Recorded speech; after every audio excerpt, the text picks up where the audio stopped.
Welcome to the Pacific Research Institute's Next Round podcast. I'm Rowena Itchon, COO.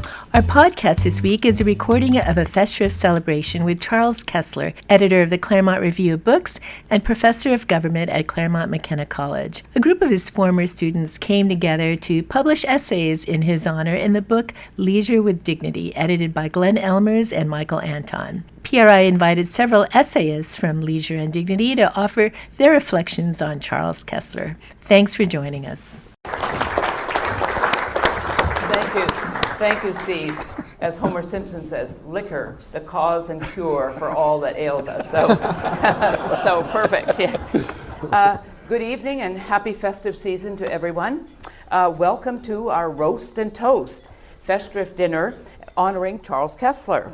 I am Sally Pipes, President, CEO, and the Thomas W. Smith Fellow in Healthcare Policy at the Pacific Research Institute. But more important, I am Charles's wife, and he is the better half. So I'm so glad that all of you could join us for this wonderful Festschrift celebration of the lovely Pacific Club here in Newport Beach. And we're delighted that the Claremont Institute agreed to co-sponsor the evening with us tonight. I have to say, when Charles showed me Leisure with Dignity, and there are copies of the book on everyone's table, published by Encounter Books, with a selection of chapters by all of his former PhD students who are all here and are going to be roasting him, I had to ask, what is a Festschrift? And how do you pronounce that word? I think I finally learned how to say that about a couple of days ago. It's a very tricky German word. I'm delighted that Steve Hayward agreed to serve as our Master of Ceremonies again for this Dean Martin style roast and toast. So think about how many academics are like Dean Martin, but we have them all here.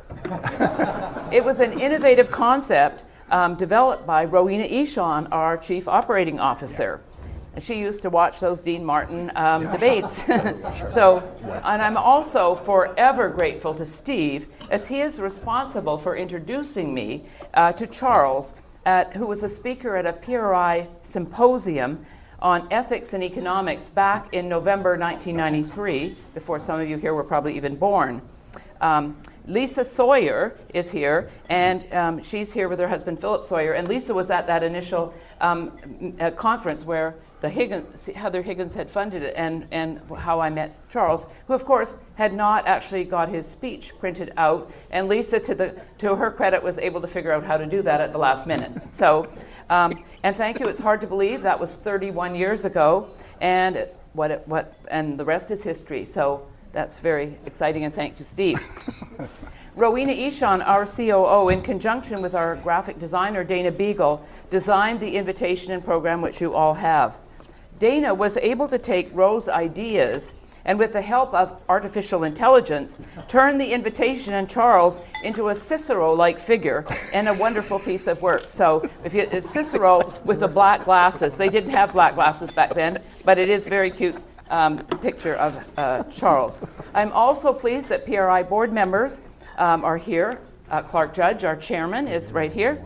Mike Somas is here. And let's see, who else do we have? Paul Tosetti just arrived, Paul and Kathy. And Russ Johnson, who is right there. So we're excited that you're all here. Thank you. We're so appreciative for all of the support from so many of you. Many people here are former students of Charles. It's amazing that he is so young, and yet so many students are grown up and are here.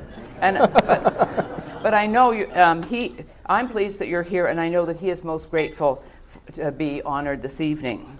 We were able to get several old friends and students to prepare tributes for this program, which Rowena also came up with that idea, which is available at your table.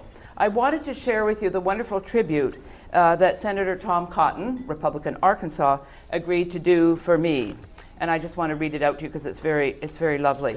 Charles has never, as far as I know, met a stranger or made an enemy.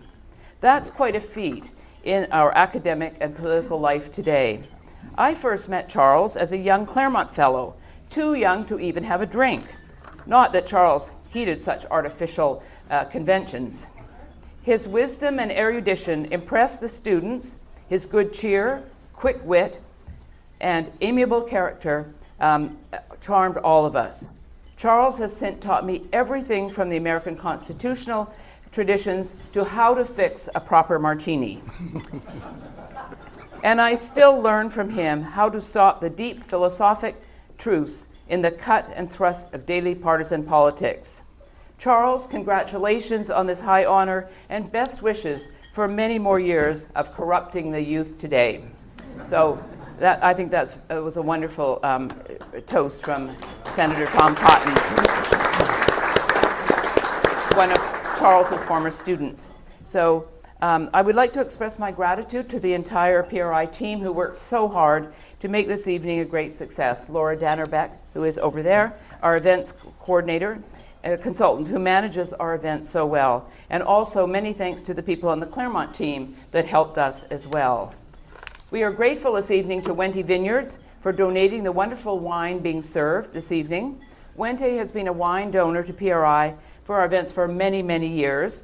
So let's raise our glasses in a toast to all who made this dinner a success. Hear, hear. Hear. Yay. And Roger. And I want to say Steve has something else that he's going to add about Wente wines when he gets up to talk. Finally, I would like to ask Claremont Institute President Ryan Williams to come and give a few remarks as well. So Ryan, thank you for being part of our Festschrift. Of course.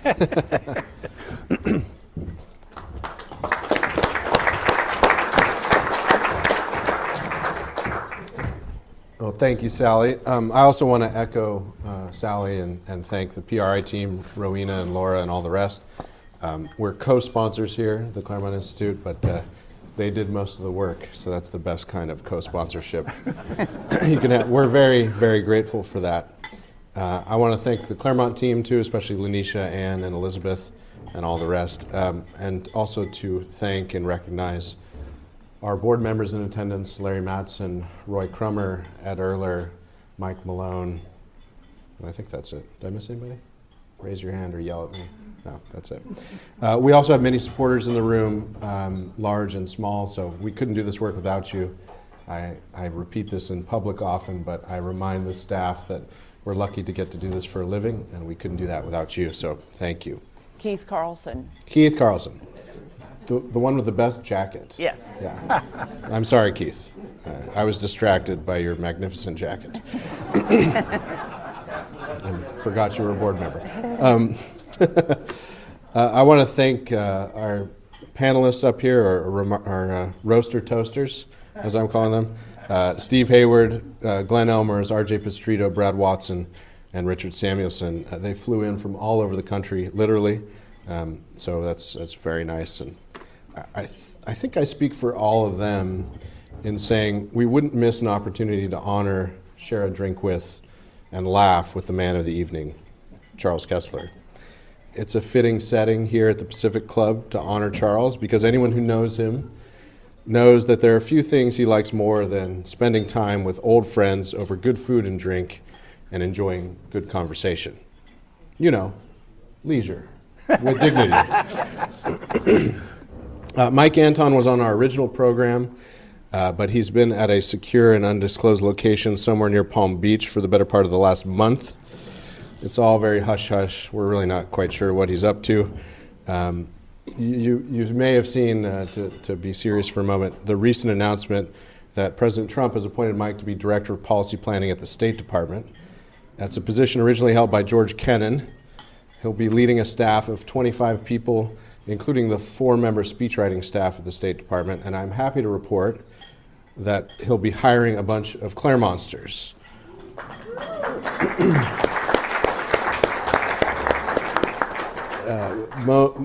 More importantly for our topic here tonight, most, if not all of whom, have either studied directly with Charles in a Claremont Fellowship program or learned from Charles indirectly through his writing in the Claremont Review of Books or in his other publications and books, especially his great book on Obama and modern liberalism and his most recent book, Crisis of the Two Constitutions.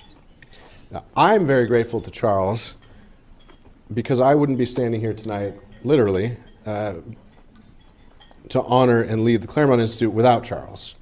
We first met when I was a Publius Fellow 20 years ago at the Claremont Institute. I wouldn't have come to Claremont for a graduate degree, without Charles's generous help, and I wouldn't be so well equipped intellectually.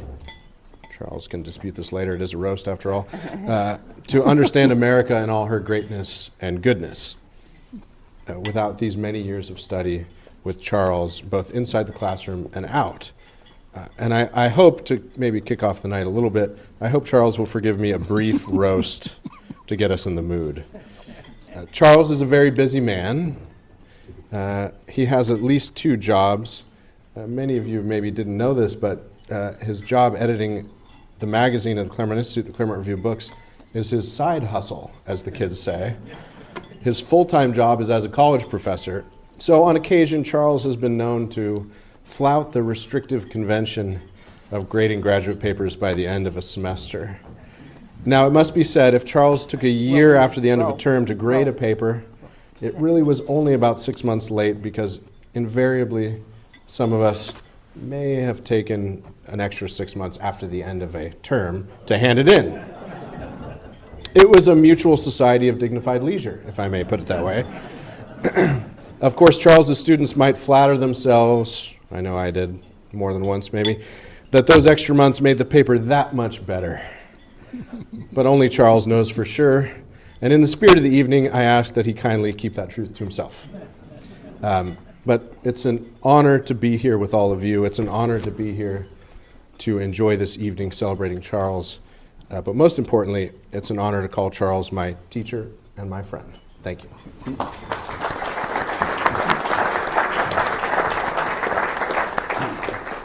So just a few introductory comments from me, and then I'll turn you over to dinner.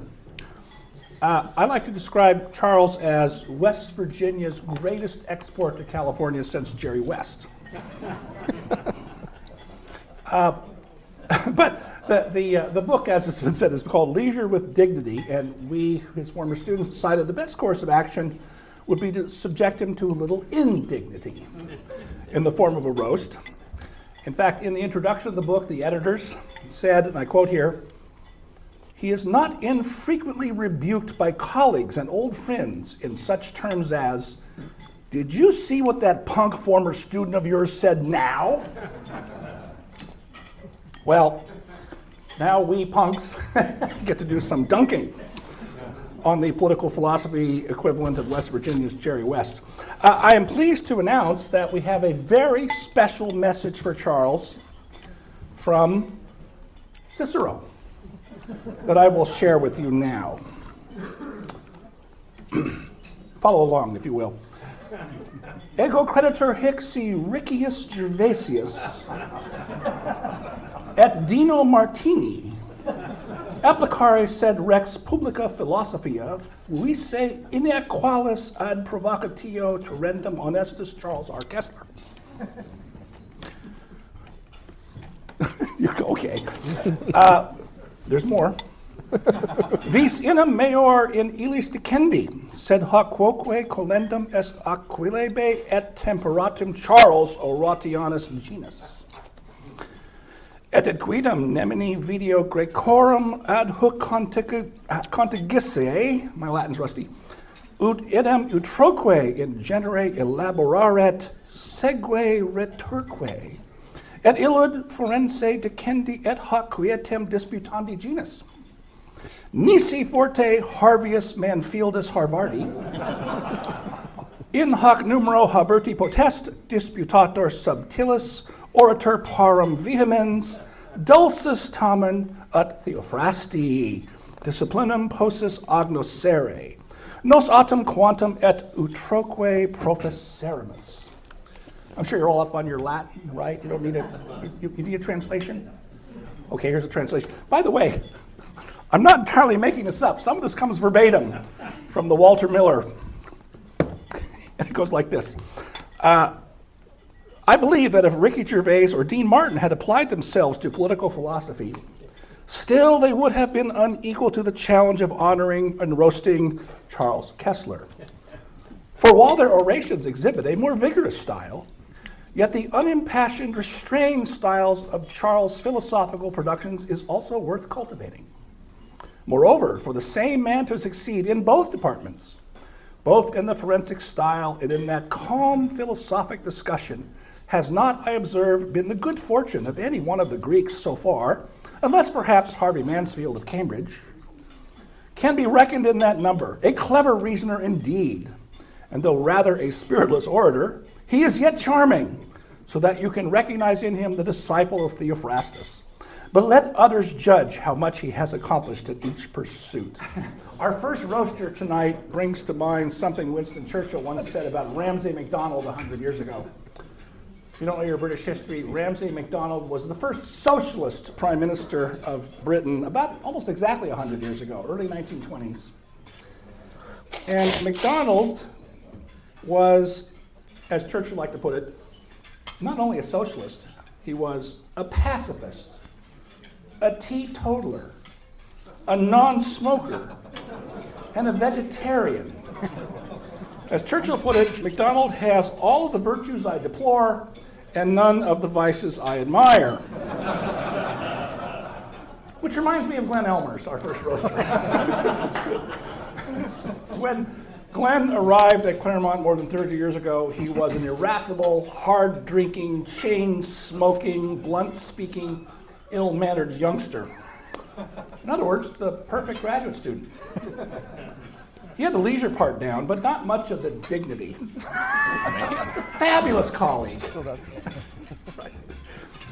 Now, Glenn is into clean living, weightlifting, doesn't smoke or drink anymore, sadly, and he is so dignified that he was the obvious choice to be one of the editors of Leisure with Dignity. But I miss the older, vicious Glenn.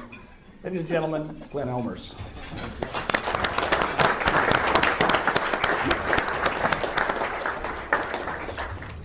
Thank you, Steve. Payback is coming. One of our assignments, in addition to roasting Charles, was to say a little bit about the chapter we wrote in the book. And none of you will be surprised that a lot of the chapters, the bulk of them, are about American politics, and especially the Federalist Papers, which is Charles' specialty. I wrote on Shakespeare, which is a little unusual. Charles really never taught Shakespeare. In fact, hardly ever spoke about him at all. But for those of you who are Straussians, you'll know that that which you never speak of is in fact the most important thing of all. And so the esoteric meaning is that Charles actually has something very special to say about Shakespeare. But as a Straussian, I can't tell you. You have to figure it out for yourself. Shakespeare is actually quoted in the Federalist Papers. John Jay at the bottom of Federalist 2 quotes from Cardinal Wolsey's line in Henry VIII, Scene 3, Chapter 2, saying that should the dissolution of the Union ever arrive, it will mean, and this is quoting Shakespeare, a long farewell to all my greatness. That's Wolsey's line. And so here, Jay is talking about America and greatness. And so what I take from this, even though Charles is the great Federalist scholar, is that the Federalist Papers is actually MAGA, Charles. And so it's okay for you to be MAGA. Charles, we're all conservatives and Republicans up here, but Charles, maybe more than a little of the rest of us, has a somewhat ambivalent attitude towards Donald Trump, which I can understand. I don't think it's so much politics or policy as style and taste. Charles, as you all know, is a very refined and cultured man, and Donald Trump is not really. Donald Trump likes Big Mac and Cokes, and Charles does not. Any of you who've ever, Charles has been living in Pasadena for a long time, and even going back to graduate school days 25 years ago, we would go to this wonderful restaurant in Pasadena. I don't know, is it still there? Celestino's. Still there, a wonderful place. I've enjoyed Charles' company there many times, and it's a very high-toned Italian place. And so Celestino's is a good example of what Charles likes. And while Charles likes Celestino's, Trump likes Cheetos. And that's really a noticeable difference between them. One thing they do have in common, though, is good hair.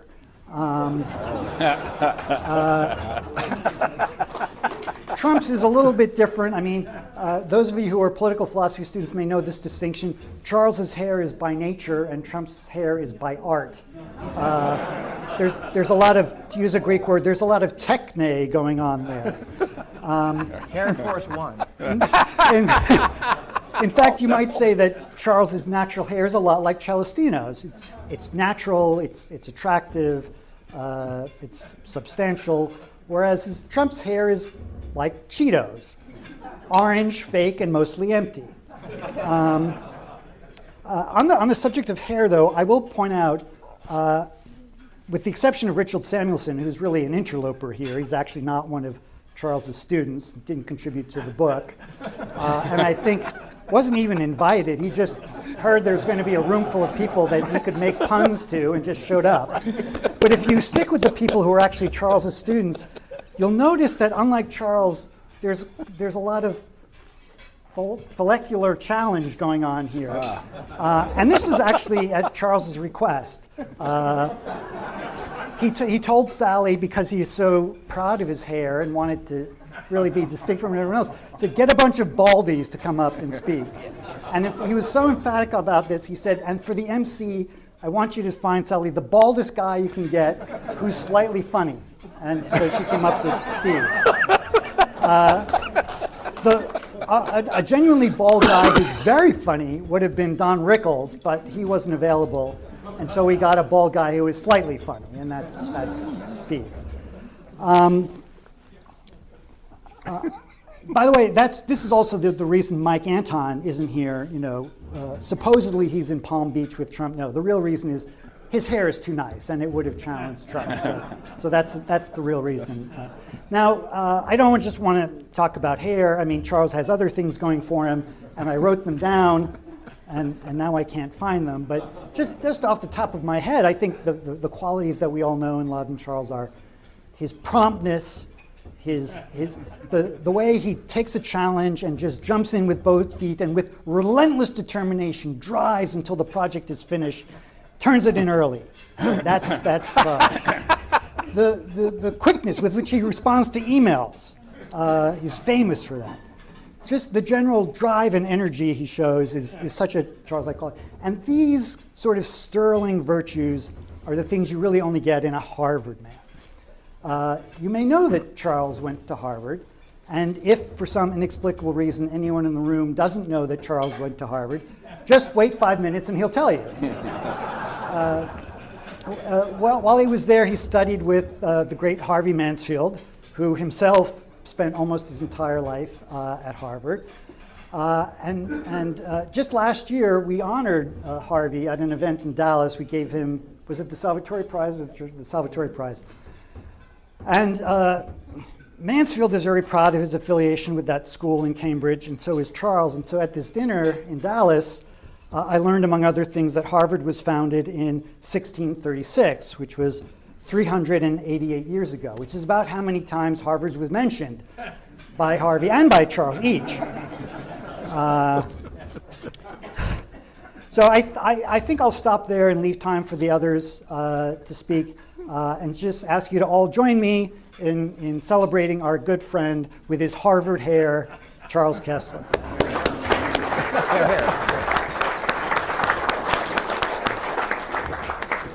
All right, well done, Glenn, for riposte to the MC. The bar is raised for the rest of you.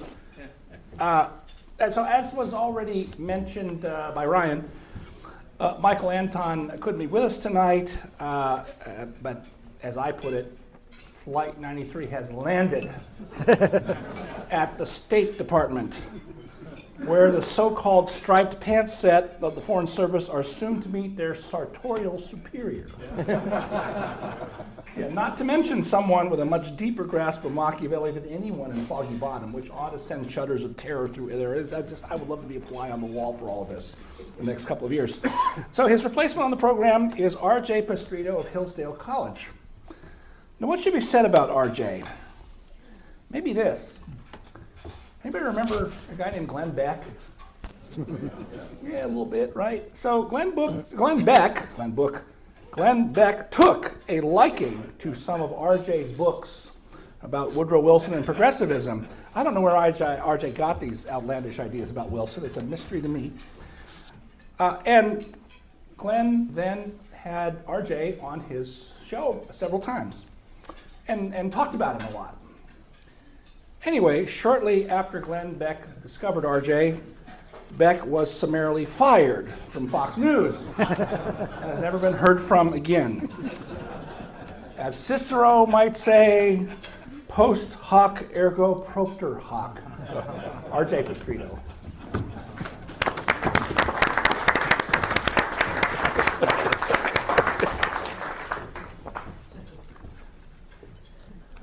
Well, thanks to both PRI and to the Claremont Institute for asking me to make a few remarks about my teacher here tonight. I have a note here to thank Steve for introducing me, but I think I'll just skip that part. So this past October in Hillsdale, where I run the graduate program, it was our honor to host an entire academic conference that was dedicated to Charles's work and to this book that we have written in his honor. And in that setting, which of course was very different from this setting, I had to be nice. It was, after all, in front of my own graduate students who might be in a position to say something about me in the future. So I wanted to give them just the right example, and I thought it best to lay it on really thick about Charles's many virtues. So this setting tonight is different, and one is tempted to kind of balance the ledger and really let him have it. Though I have to admit, it will be hard to do, since Charles actually deserves to be praised, much as it might go to his head.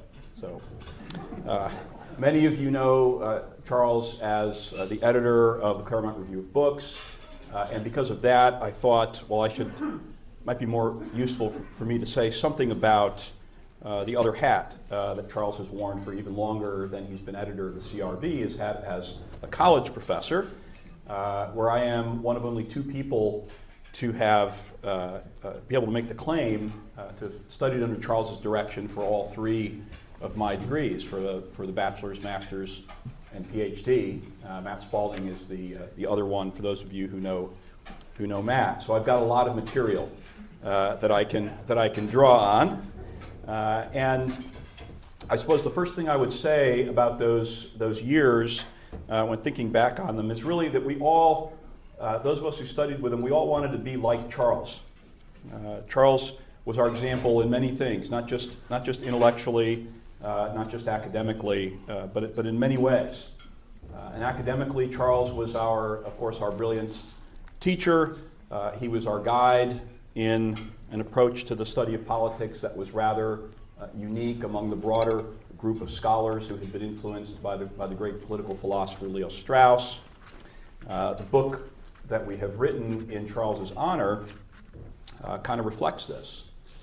Unlike most collections in the Straussian tradition, you have in that book as much treatment of the American regime as you do of the broader questions and thinkers in the great tradition of the West. So it's concerned with both the theoretical and the practical. It speaks to both the philosopher and to the citizen, especially to the citizen of this country. And Charles's own patriotism and Charles's emphasis on these questions of statesmanship really, I think, were major reasons why so many of us who were passionate about the politics of our country wanted to go to graduate school at Claremont and study with Charles, as opposed to other places that we could have chosen in the so-called Straussian orbit.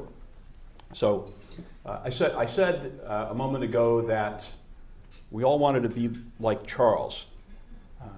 The problem is one really can't be like Charles, because in certain respects he's really not a very good model for aspiring college professors. For example, so when Charles and Sally have been nice enough to host occasional dinners at their home for those attending the Claremont Institute fellowship programs, so we bring these young kind of potential future academics to these programs, and they come to Charles's house and they kind of walk around bug-eyed at the place. You know that the Keslers have a very lovely home. I mean, really, it's what can only be called a mansion on the grounds of what used to be the Ritz-Carlton, from which one can take a short ride with Charles into the finest restaurants in Pasadena, where all of the chefs seem to know him by name. And so they see this, and we immediately have to disabuse these young idealists in the fellowship programs about their own prospects for setting themselves up like this. For most of us mere mortals, we have to explain, academia is really not a path to the finer things in life. Charles is not a good example. Nonetheless, many of us acquired our tastes for those finer things under Charles's direction. Charles actually did me the honor of selecting the wines for my wedding. And as some people here were at that wedding. And as you can imagine, of course, it was nothing but the best. Everyone had a great time, all except, I think, for my father-in-law, who had to pay for it. It was 30 years ago. The poor man is now well into his 80s. I think he just finished paying for the wine. There's one guy down here, Ryan Williams, who's probably not laughing because he has to deal with Charles's expense account these days. But to understand how Charles helped to refine our tastes as well as our minds, of course you have to know Charles's reputation for being a bon vivant, as many of you do, of course. But you also have to know that for most of us, Charles wasn't that much older than us when we were his students. Of course, now he's a lot older than us. But he wasn't then. He had come to Claremont. He had come to Claremont barely 30 years old, out of Harvard. Harvard, I said. Did I say Charles went to Harvard? And because Charles arrived in Claremont really not long before Harry Jaffa was forcibly retired, Charles became, at quite a young age, the center of graduate education among the so-called Western Straussians. And we students back at that time reaped the benefits of Charles living in town, young and single. So we not only had class with him, but we're very much a circle of friends, eating and drinking together all the time, especially the second thing. And so his influence on us, both intellectually and socially, was very, very considerable. This is why I think that it is my generation of students that you see largely represented up here on the dais and in the Festschrift as well. Those were the golden years before Charles had to grow up and take on responsibilities and become something of an adult. And of course, he has continued to be a wonderful teacher for those who have come later. But I really think there's no imitating the spirit of those early years. So Charles, I am extremely grateful not only to have had you as my teacher, but also for my good fortune in showing up in Claremont, I think, at just the right time. And I will always value all that time that we spent in one another's company. And of course, since you are evidently still alive, I look forward to more such time in the future. So thank you, Charles.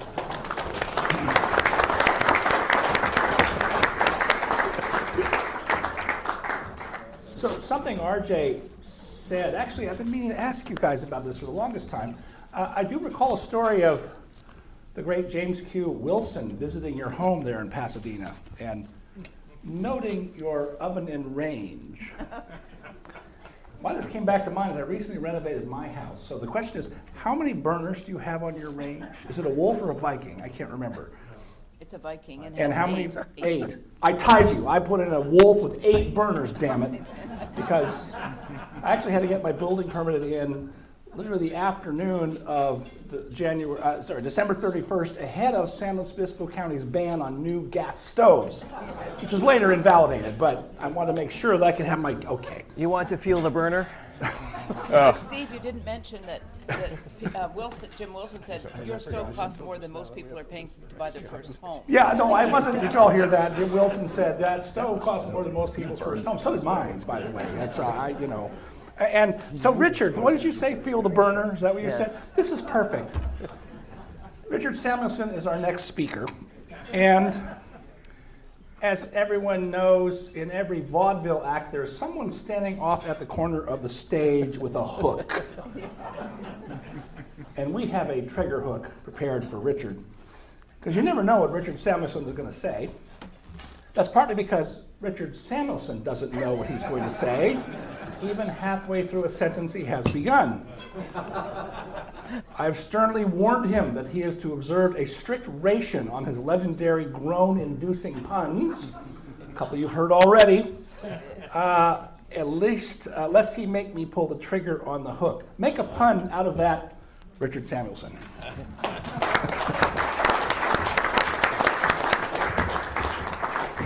Well, Steve, I am a grown man, as they say. Well, thank you. I don't know. The people mentioned the look. I guess studying with Charles is a hair-raising experience. In Steve's case, you put a hunting cap on him and give him a coat and a rifle. He's out hunting wabbits.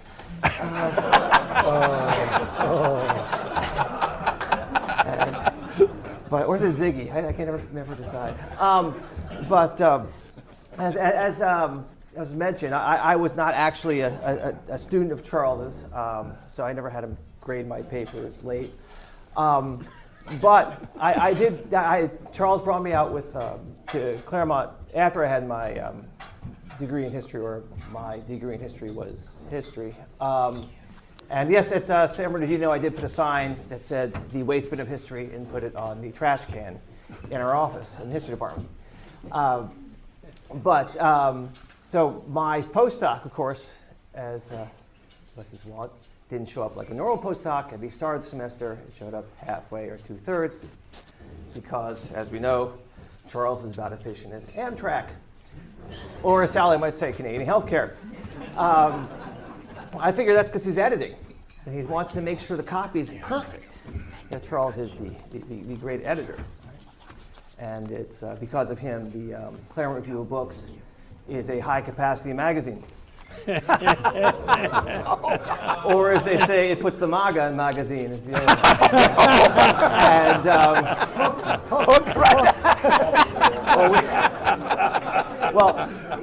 and Charles makes the CRB a wonderful. He's the only person. The CRB is a book, right? You read beginning, middle, end, everything in order. As a good Straussian, if you're in a hurry, you read the middle essay, and you're done. That's all you need. And it's artistically done. It's well done. No one can edit like Charles. In addition to that, Charles, of course, as some were mentioning, is this wonderful synthesis of salt of the earth, West Virginia, and Harvard sophistication. And this comes out in various ways. I mean, this is his Americanism, of course, defending America against those would-be aristocrats who want to, in the name of science, change the regime, or made us why so offended by Obama, who's always using the first person singular, and Charles is self-effacing. And of course, sense of humor, the same way, like his martinis, his sense of humor tends to be dry. With Obama, poor Charles sacrificed himself. He had to read all that stuff to write the book. But can you imagine how much Trump saved him by winning the election? Poor guy would have to read Kamala. I mean, that could drive someone to worse than drink.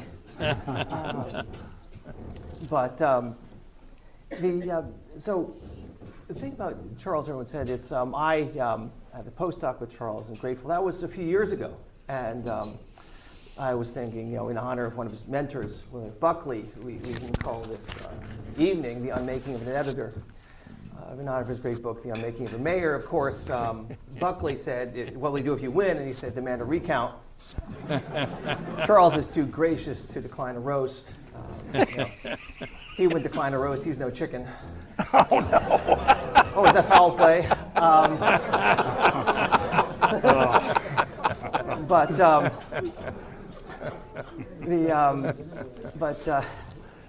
The drum squad, yeah. Charles, it's interesting, right? You have, it's not just that Charles has this great interest in wine. He's also in music. Now, you go to dinner with Charles, and often lived in Pasadena for several years. And Charles and Sally became great friends. I'm so grateful for their friendship and support, and mentorship. And he'd usually pick up for dinner. And he had this nice, Sally bought Charles this great little wine case, so they can either wine.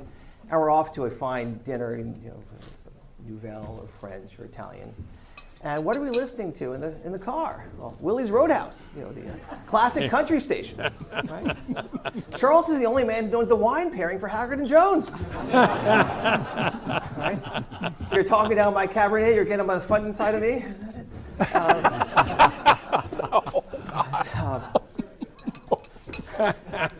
Somebody liked it. You like it? Not one person liked it. Got it. But it also helps, being an editor. I remember one dinner we went to at a restaurant. I think it was a newly opened restaurant. And Charles, paying close attention to the menu, realized they hadn't been careful with pricing the wine list. And he said, "Oh, we're getting that." They say, "We'll give it to you, but we're fixing that right away." So it does help to know what you're doing. Right? But Charles is not just, he had his wonderful mentor, Buckley. It's also, as some mentioned, Harvey Mansfield, that leads to his honeyed Mansfieldisms, his wonderful rhetoric. Of course, the good kind of honeyed Mansfields, not the kind that Jefferson denounced. And combines that with the deep appreciation for our democratic republic, with unsurpassed thought and scholarship and teaching, and which is always needed and wanted. And it's really always been a treat. You have to watch out for what he's doing because it's so subtle, so understated. You might miss exactly what he's up to. And of course, he's always reading closely. Some people don't merit it as part of the problem, but some do. The Federalist Papers certainly do. And the thing. So, finally, I don't want to go for too long, but I do want to say that Charles brings something unique to the American founding. That is, he's able to draw out what is great in America, and do it carefully and subtly, and teach it to people in a manner that they remember and draws us out to a better America. And that's always very, very important. And in some ways, so there are two sides of this, right? They, after all, have both the Pacific Research Institute and Claremont, which might be known as the Bellicose Research Institute nowadays. And that is a wonderful combination for what we need nowadays. With that, thank you very much.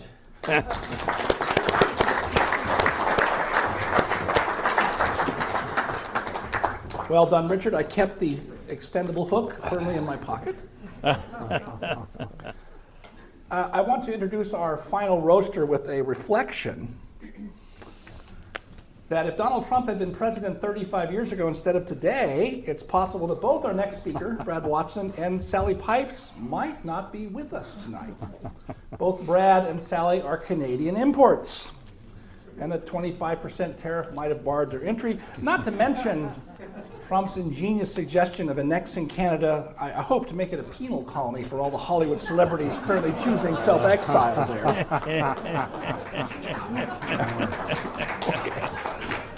I noticed that this has been going on for 30 years. Almost none of them are actually leaving, except for Ellen DeGeneres, whose home then got flooded out of England, which is cosmic justice, of course. There's another aspect uniting Brad and Sally in my mind.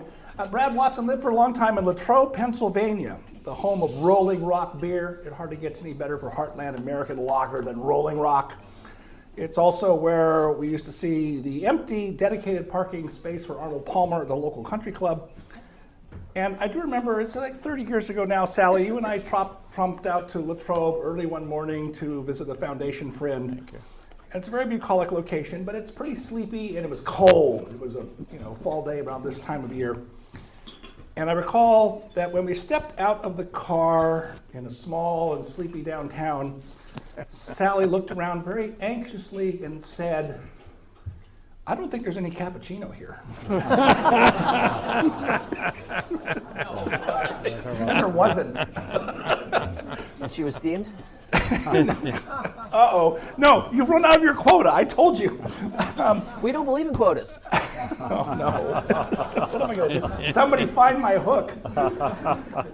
So in any case, Brad Watson, I think, can be compared to another famous Canadian import. I like to call him, he's going to hate this, I like to call him the William Shatner of political philosophy. Though he seems to insist on affecting the evil Spock of the famous Mirror Mirror episode with a goatee for a very long time. Now it's a more full beard, right?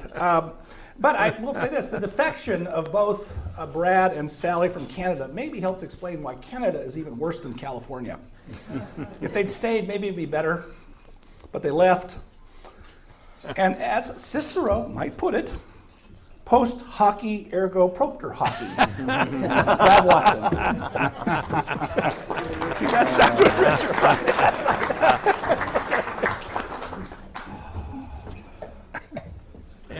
I need my wine glass there before I can say anything. First, on the subject of hair, I am not bald. I shaved my head. There is a difference, as my heroine and sometime paramour Gwyneth Paltrow would say, I had a conscious uncoupling with my hair. Well, it's it's okay, I guess, to be here tonight with Charles Kesler and his students and friends who are honoring him again. But I suppose the time is ripe for another celebration, isn't it? Because when did we last do this, Charles? Yeah, it was like a month or two ago, right? In Hillsdale.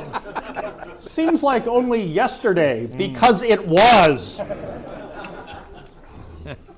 But I can say in all honesty, we now all look forward to this becoming a monthly obligation.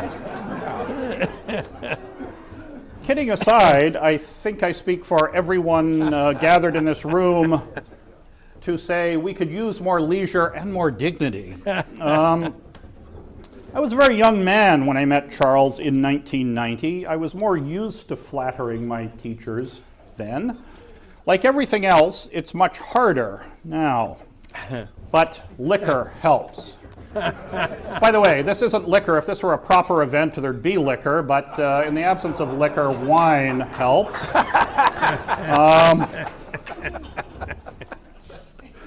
It's not only liquor, though. It's also relief factor and relaxium and balance of nature. If there's one thing I've learned from being in American conservative circles, it is to take all my cues from Fox News. But with the aid of liquor in particular, it's fair to say I've been preparing for this tedious moment for many decades. So much so, I think I might finally have reconciled myself to it.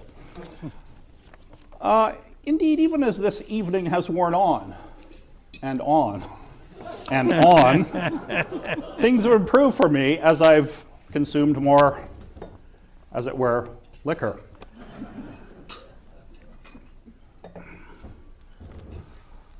Being here tonight with the task at hand is rather like taking a dip in a cold ocean. You initially shiver, your organs shrivel, but eventually it seems just okay, tolerable, at least for a very short period of time before you run out and start enjoying yourself again. The good news is I'm the last speaker. You're very close to that period of time when you can run out and start enjoying yourself again. One of the many reasons I didn't mind flattering Charles back in the day was that I was poor, and he would buy pizza. And as I got to know him better, I would occasionally enjoy his picking up the tab at fancy restaurants, the likes of which I was not used to patronizing. Foofy restaurants, as some of us would call them. The kinds of places that would always leave you hungry for more. Pizza. I distinctly remember my wife exclaiming in the car after one such experience, "We have to stop at McDonald's." She wasn't joking. But that wasn't all there was to Charles. Interestingly, you could also get him into a dive bar or two or three. This was very appealing to me as a Canadian transplant, a North Coast Straussian sojourning in America. A particularly legendary establishment was the Highbrow, which was anything but. It was in Pomona, just down the road from Claremont. Is that place still there, Charles? Yes. The Highbrow? You were there last night, weren't you? You're going there after my remarks, maybe even during them. I'm going to try to make that happen, in fact. It struck more than a few of us as paradoxical that this erudite would-be godfather of the West Coast Straussian mafia would hang out with his young capos at a place like that.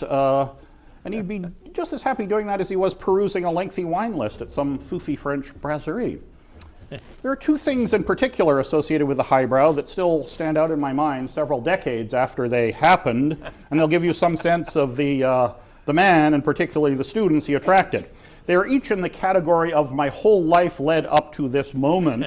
The first had to do with the attentive service at the Highbrow, which was none too particular about just how much liquor they served to their patrons, almost all of whom were driving. It is Southern California, after all. And as I prepared to leave one night after consuming in very quick succession 5 vodka martinis, straight up, very dry, with an olive, and a very nice young waitress looked into my eyes and said, "Wow, I've never seen a guy drink martinis like that, stand up and look perfectly sober," as I might look to you tonight.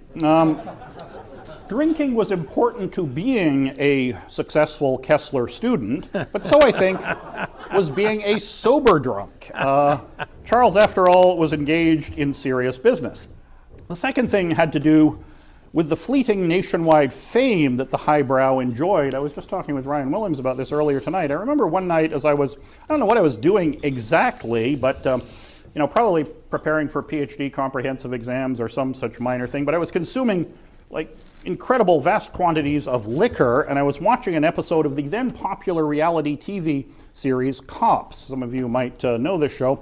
In one episode, which was set in Pomona, actually, true story, God's truth, no joke, as our embalmed president would say, the camera followed a couple of burly cops into the very recognizable, at least it was recognizable to me, Highbrow in Pomona, as they hauled some wanted miscreant off the very corner bar stool where I regularly consumed my martinis.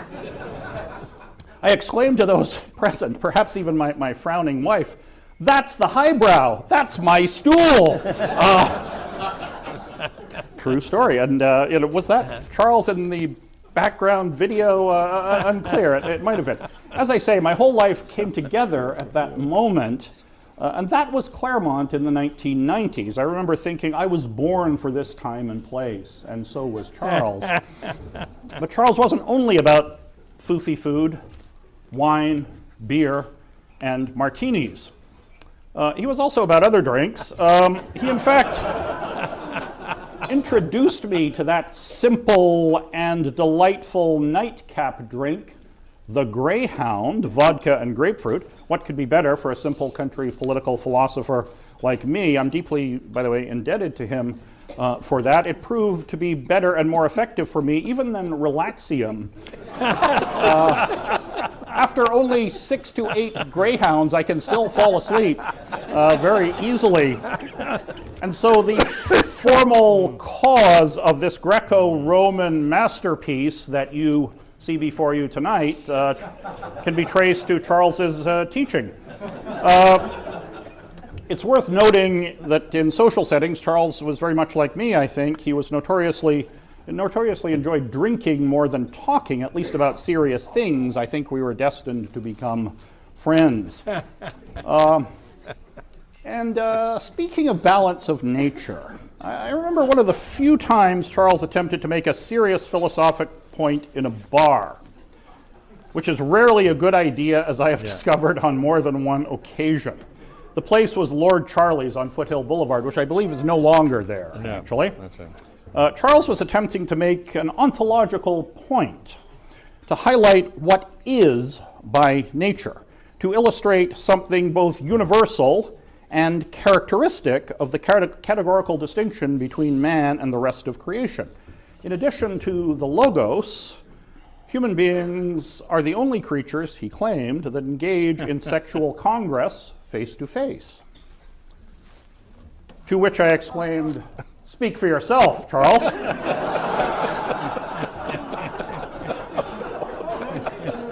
It is not the Canadian way.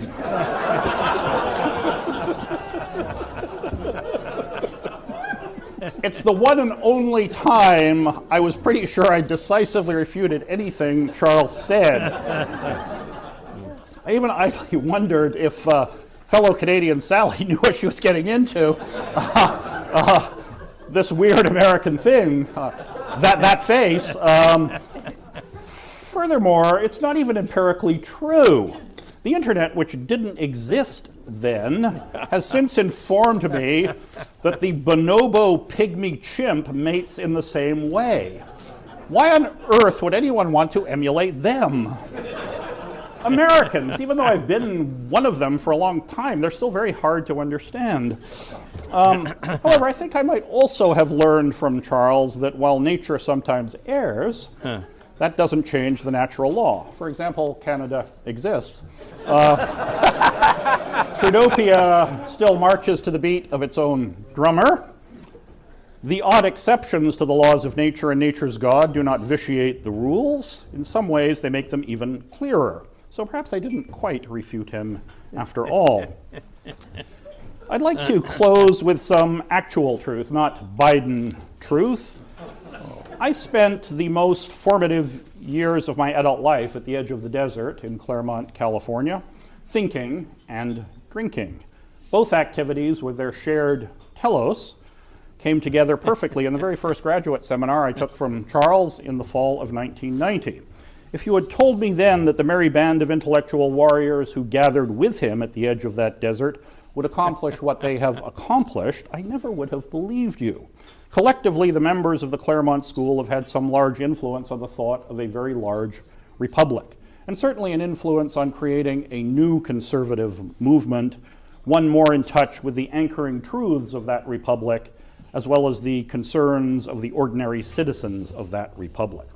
Long before I knew any of this would come to pass, my only hope was for a tenure-track job at a not indecent college. That would have been prize enough for me.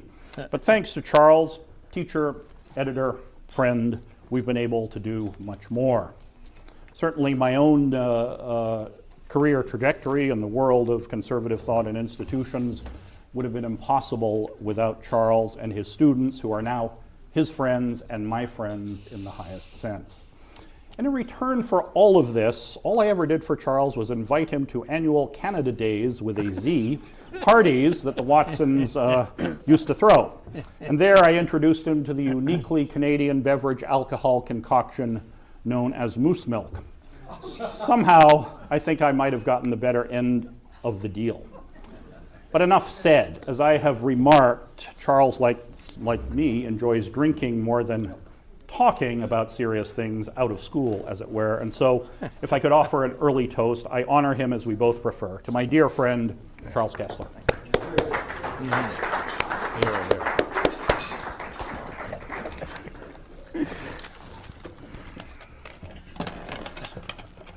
You've got too many things, Brad. Too many things.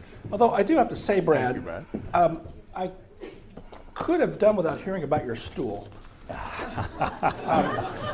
And I'm not even going to ask what the design of it was, because then I'd have to look at a bunch of your stool samples, and I'm not going to do that. Public enemy number 2. See, this is what happens when you hang around Richard Samuelson too much. I will ratify one important thing Brad said. I stated a little bit more directly. Charles is one of those very rare people. The only other one I can think of that is his peer was the late Richard John Newhouse. Charles becomes more lucid the more he has to drink. That is much to be praised, whether it's moose milk or West Virginia moonshine. But now, if you remember the old Dean Martin roasts of long ago, or even the modern day imitators of the worst, the target of the roast always gets his chance for rebuttal and reprisal. Please welcome Charles Kesler. Thank you, sir.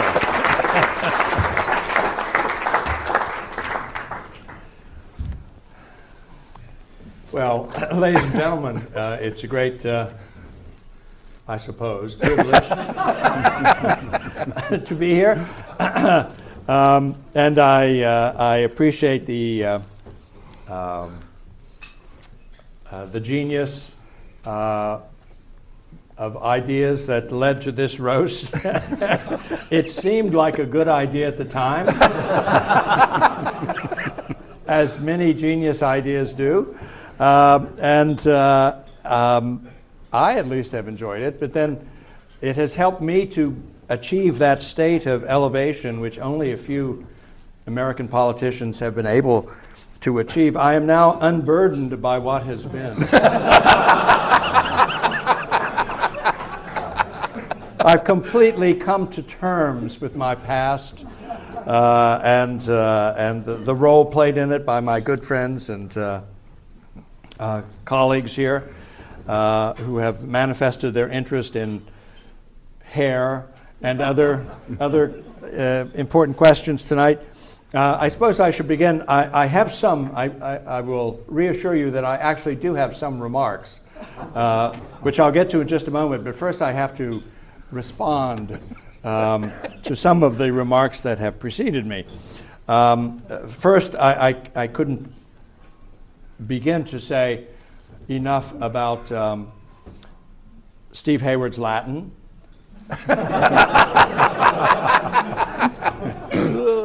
It was the only thing one could really say about it is res ipsa loquitur. But it was good. I mean, I enjoyed it. It was good. I didn't. Glenn's interest in Don Rickles, I had no idea. But you know, I knew Don Rickles. You're no Don Rickles. What can I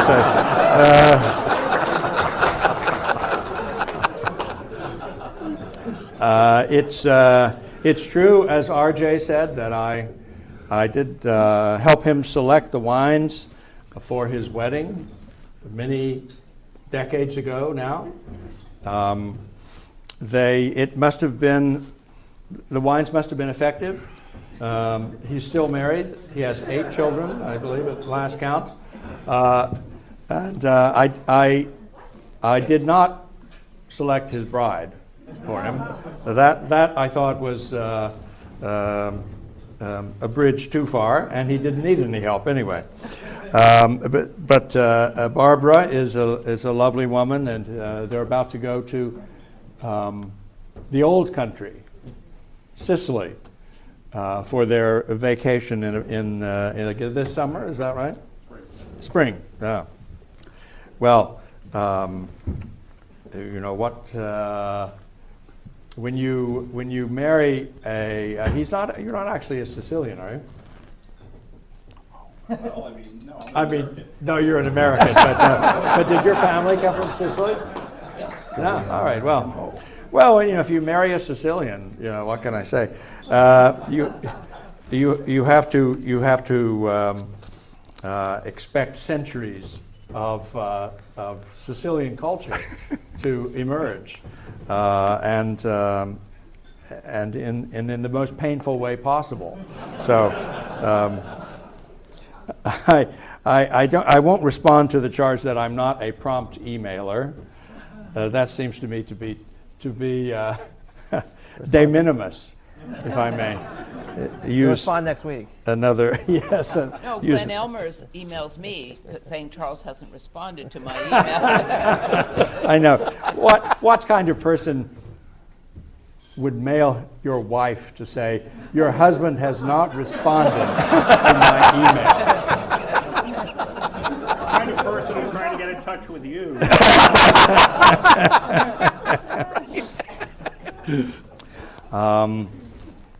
I guess I should say something about the Greyhound, the nightcap, which Brad was praising. I learned to drink the Greyhound as I learned to drink many other things, many other potions, from Bill Buckley.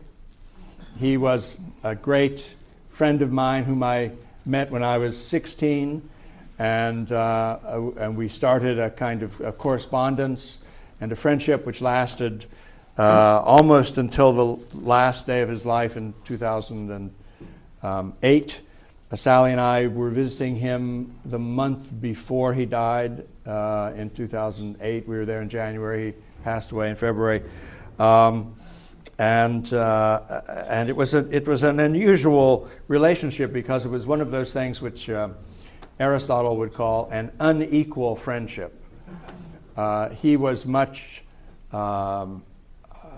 older, wiser, more distinguished, more worldly, more interesting than I, for sure. When I met him at age 16 as the editor of the high school newspaper, whom I wrote to him asking for an interview, and he didn't immediately respond. Can you believe it? Yes. I thought about calling his wife.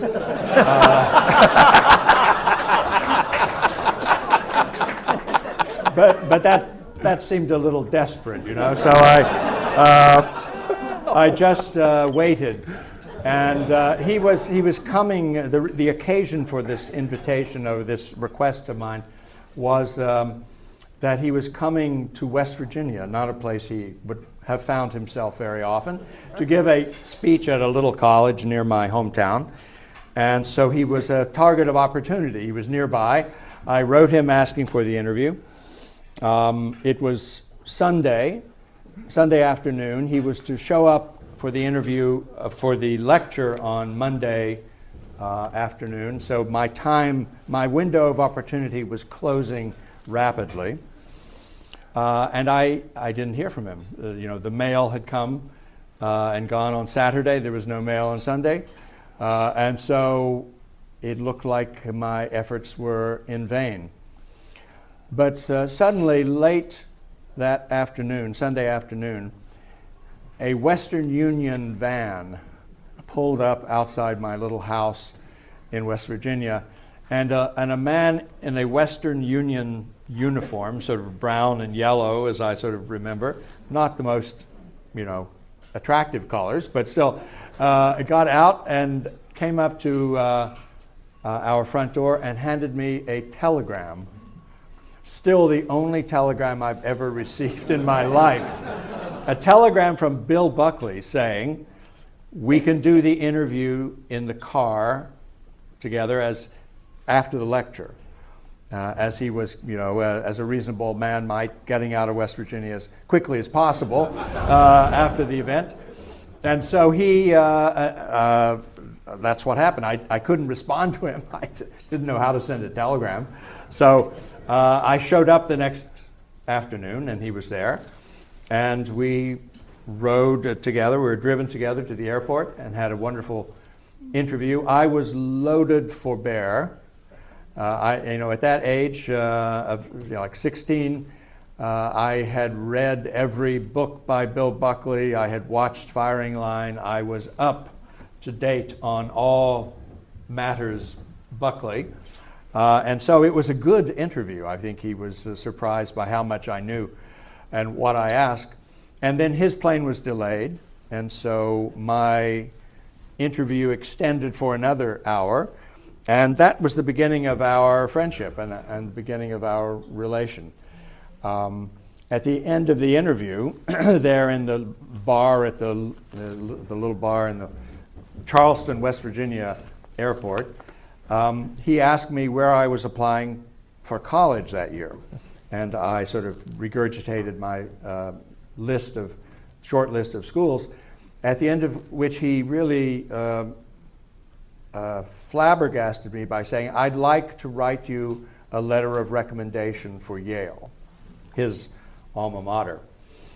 And that was a wonderful thing, a wonderful gesture, and a typical kind of astounding generosity that characterized Bill Buckley. Being the kind of bumptious youth I was, I somehow parlayed that generous offer into a letter for Harvard and Yale.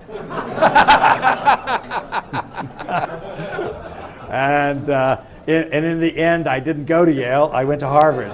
So I'm not sure. Bill was, by that time, in Switzerland, because he had developed the habit at that point in his life of going to Switzerland every year for 6 weeks or so, starting in late January, in which time he would write a book.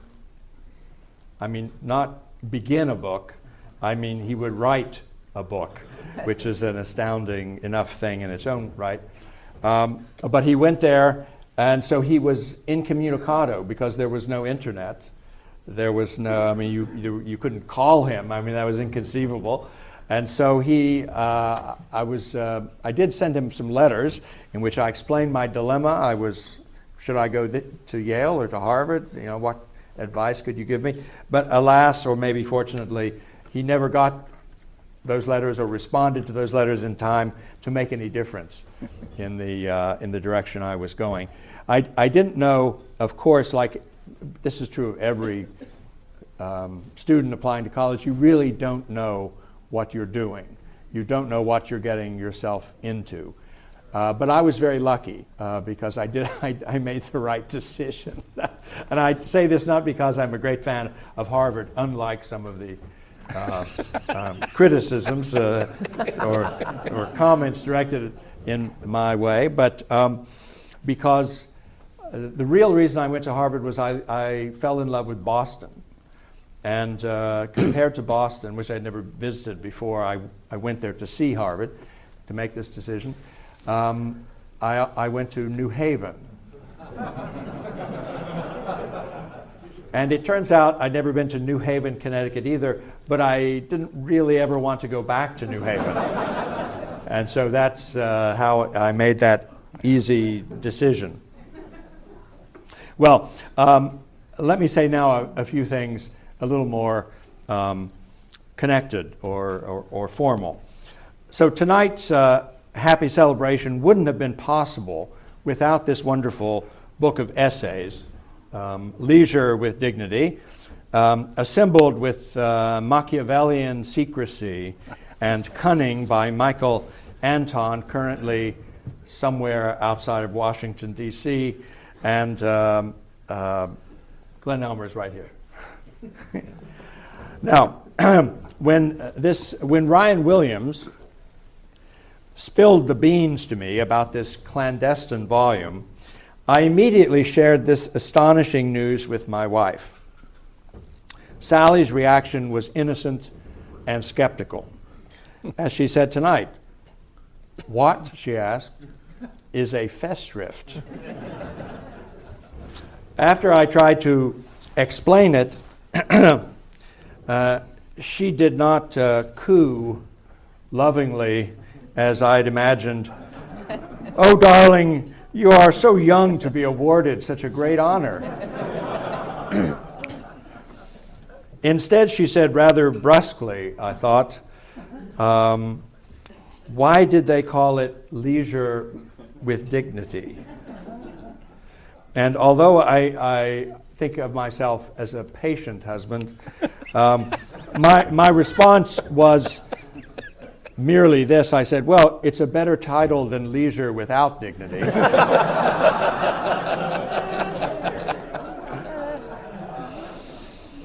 In any case, my warmest thanks to Glenn, who's here, and Michael, who is climbing the greasy pole in Washington, D.C., for launching this amazing conspiracy and for persuading their friends and classmates to contribute 10 gimlet-eyed chapters on subjects political, philosophical, and literary, from which I've learned much and to which I will object, if necessary, in due course. This is a meeting, informally at least, of Western Straussians, after all, who haven't forgotten Bill Buckley's immortal aperçu about our Godfather. Bill famously wrote, "If you think Harry Jaffa is hard to argue with, try agreeing with him." I'm no Harry Jaffa, of course, but in her lovely review of the book, in the Claremont Review of Books, Jean Yarbrough paid tribute to each contributor and judged Leisure with Dignity a volume, quote, not only to be celebrated, but seriously discussed. We'll get to that, if you like, in the question period, but first the celebration.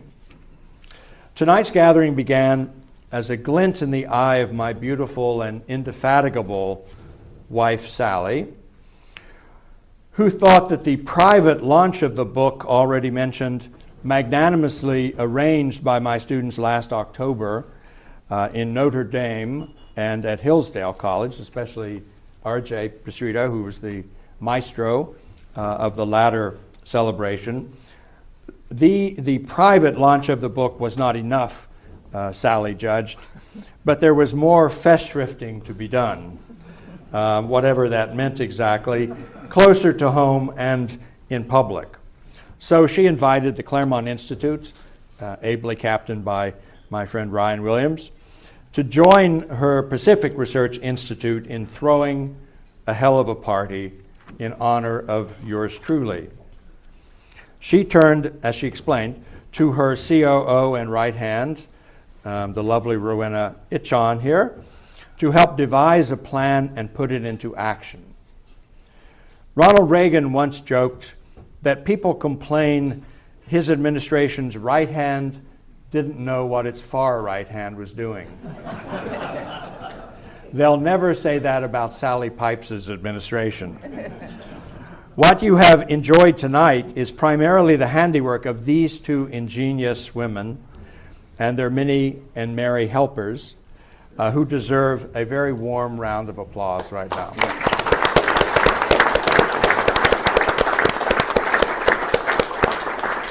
When they reach the limits of human intelligence, they turn smoothly to artificial intelligence.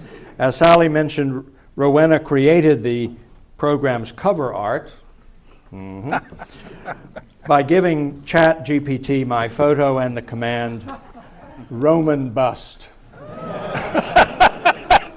Or did she say Red Caesar? I'm not sure. In any case, we human beings had better beware of what technology can do. But perhaps the defining characteristic of our fun tonight is that it takes place, as you have observed, among old and good friends. And I want to say something briefly about that cherished aspect of this Festschrift.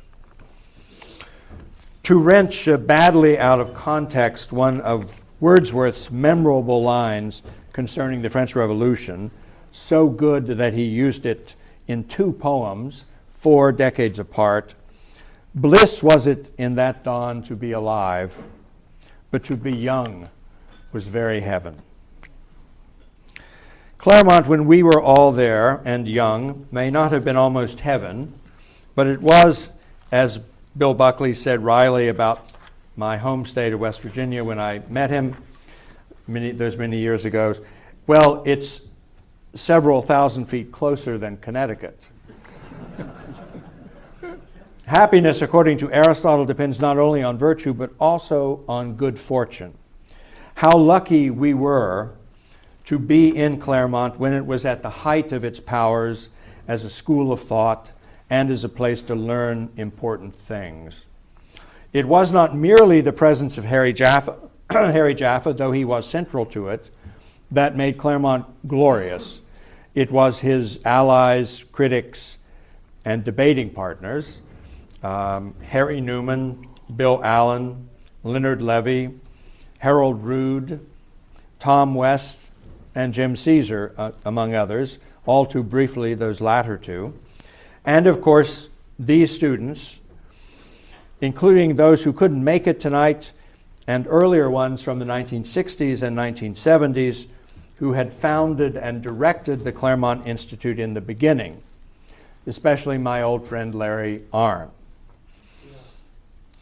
Larry was destined, like Aeneas, to carry on his shoulders the altar gods of a burning Claremont and to found or to deposit them in the new Rome called Hillsdale. And this great task he did extremely well, and Hillsdale is really greater than a greater institution than it has ever been, with better faculty and better students and a better physical plant and simply a better, a more excellent school. Larry's final act as president of the Claremont Institute in 2000 was to greenlight the rebirth of the Claremont Review, originally founded in the 1980s by Ken Masugi, who is here somewhere. Yeah, Ken. Where's Ken Masugi? There he is. Good to see you, Ken. Welcome. And Larry not only greenlighted its rebirth, but hired me as its editor. I'm profoundly grateful to him for his trust and generous support over the decades. One could almost say, without exaggeration, the millennia, and for being a close friend and good counselor for so long. As a country song says, you can't make old friends. But, as I mentioned, to be young was very heaven. I first came to Claremont as a Publius Fellow in the summer of 1980, aged 23. When I moved there and joined CMC's faculty, I was 26, barely older than the undergraduates and younger than some of the grad students. The first thing I noticed about Claremont was that it represented no diminution of the intellectual energy I had enjoyed at Harvard. On the contrary, the conversation was better, more engaging, more compelling among students and among faculty at Claremont than at Cambridge. The Claremont colleges are not, alas, like that anymore. They are richer and better known, of course, but they have lost something of the old elan that made them ambitious and distinctive. George C.S. Benson, the founding president, and Donald McKenna, the namesake trustee, still walked the campus then, stopping routinely to eavesdrop on classes, to chat with students, or to speak with professors in their offices. Donald would sometimes bring me a book he had enjoyed, and he thought I would too. The Starks, Jack and Jill, graciously reigned as president and first lady, as they would for almost 30 years. They knew the names of every undergraduate. Since I spent a fair amount of time raising tuition grants and stipends for these students, in fact, I ran, I suppose, a barely legal money laundering operation. Permit me to thank some of our generous benefactors, the Earhart Foundation, the John M. Olin Foundation, the Lined and Harry Bradley Foundation, and the Henry Salvatori Center for the Study of Individual Freedom in the Modern World. Of those four, only the Bradley Foundation still exists in anything like its old form. But the best conversations took place at the Claremont Institute and among its undergraduates, graduate, and faculty friends. Conservative professors in those days were hired in reasonable abundance and variety, and conservative students were welcomed at CMC and at the graduate school, not as diversity appointments or hires, but as quality hires. No wonder it was easy to be friends with this motley crew and to spend so many happy hours in their company. Of course, it helped that we drank like fishes. I think that is on the table already. But really, we drank like scholars, enjoying our leisure with the barest dash or two of dignity. To answer one of Sally's charming questions, leisure with dignity is a phrase from Cicero, cum dignitate otium, who used it to mean roughly what we would call the liberal arts, the use of leisure for dignified purposes, that is, to think, to read, to write, and speak as free human beings should. Free and virtuous human beings should. And you might expand that slightly and say vote as free and virtuous human beings should. That too is sort of on the boundaries of the liberal arts. When I told my own teacher, Harvey Mansfield, who's been mentioned tonight, who arrived at Harvard as an undergraduate in 1948 and retired last year, 75 years later, as a 91-year-old emeritus professor, when I told him that my students had presented me with the Festschrift, he said, He's a man of few words. He said, that's a great honor, he said, congratulations. And he said, you know, my students have presented me with 3.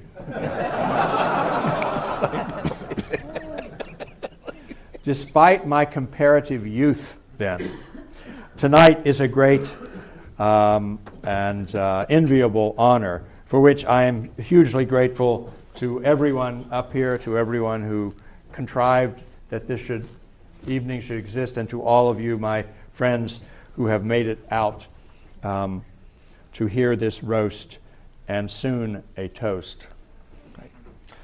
After all, we are in certain respects, well, I should say, I'm grateful to all of you, friends and countrymen, even if we are not Romans. Because after all, from a certain perspective, we're better than ancient Romans. We're Americans. Perhaps the distinguishing mark of the Claremont education is that it never ran away from or regretted America. Alert to what was true and good about our country, it also never forgot either the mutability and impermanence of all human things. We, I'm meaning those of us who were in Claremont, who had a Claremont education directly or indirectly, we never succumbed to the illusion of a right side and a wrong side of history, nor to the unmanly temptations of nostalgia. And though my remarks tonight have mostly looked backward, permit me to glance forward briefly by observing how different the 2024 election feels from 2016 and from 2020. The nation accepts the results of this election. In striking ways, it is ready for those results. Mr. Trump won the electoral vote handily, and won the popular vote too, coming very close to a majority. In his first term, Mr. Trump's job approval rating never rose above 47% in the real clear average of polls. On election day, his approval stood at 52%. and has since gone higher. 2 impeachments, multiple legal indictments, a bad case of COVID-19, 2 assassination attempts. ABC, CNN, PBS, MSNBC could not stop him. Mr. Trump was a hit at the McDonald's French fryer and the takeout window and in the cab of a garbage truck. By the end of the campaign, professional and student athletes were emulating his YMCA dance steps. My friends, a page in American politics and even culture seems to be turning. And the public mood, to me at least, seems almost as hopeful as it did after Ronald Reagan's breakthrough in 1980. Of course, no earthly victories last forever. So enjoy your dignified leisure while ye may. Thank you.